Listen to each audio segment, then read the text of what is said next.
விஜய் பேசும்பொழுது நான் முதலமைச்சர் ஆனதுக்கு அப்புறம் ஊர் ஊரா ஒவ்வொரு கிராமம் வந்து மக்களை சந்திக்கிறேன்னு பேசினாரு. அப்படின்னா முதலமைச்சர் ஆனாதான் சந்திப்பாராங்கிற ஒரு கேள்வி வந்துருதுல. ஏன் சார் எந்த ஊருக்கு போறதுக்கும் போலீஸ் பர்மிஷன் கொடுக்காம இருக்குது உலகத்துக்கே தெரியும், உங்களுக்கு மட்டும் தெரியலையா? பர்மிஷன் கொடுக்காம எப்படி சார் போவீங்க? அவர் ரொம்ப தெளிவா இருக்காரு.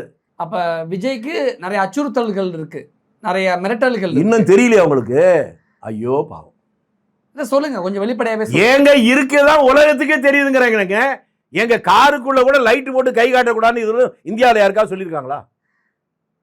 ஒரு கூட்டத்துக்கு வர்ற எத்தனை பேர்னு கேட்கறான், யாராவது கொடுக்க முடியுமா? என்ன சார் ஜனநாயகமா என்னது? அடிமை இந்தியாவில் கூட உண்ணாவிரதருக்கு பர்மிஷன் கொடுத்தான்ல. இப்ப உண்ணாவிரதம் இருக்கிறதே பர்மிஷன் இல்லைன்னா இது என்ன? எங்க ஊர்ல இப்ப நடந்திருக்கு. திருவரம்பூர்ல சர்வீஸ் லைன் போடணும்னு சொல்லி ஒரு உண்ணாவிரதம் இருக்காங்க, போலீஸ் அடிச்சு இழுத்துட்டு போகுது. அடிமை இந்தியாவிலேயே உண்ணாவிரதத்துக்கெல்லாம் பர்மிஷன் கொடுத்த நாட்டை பார்த்தோம்.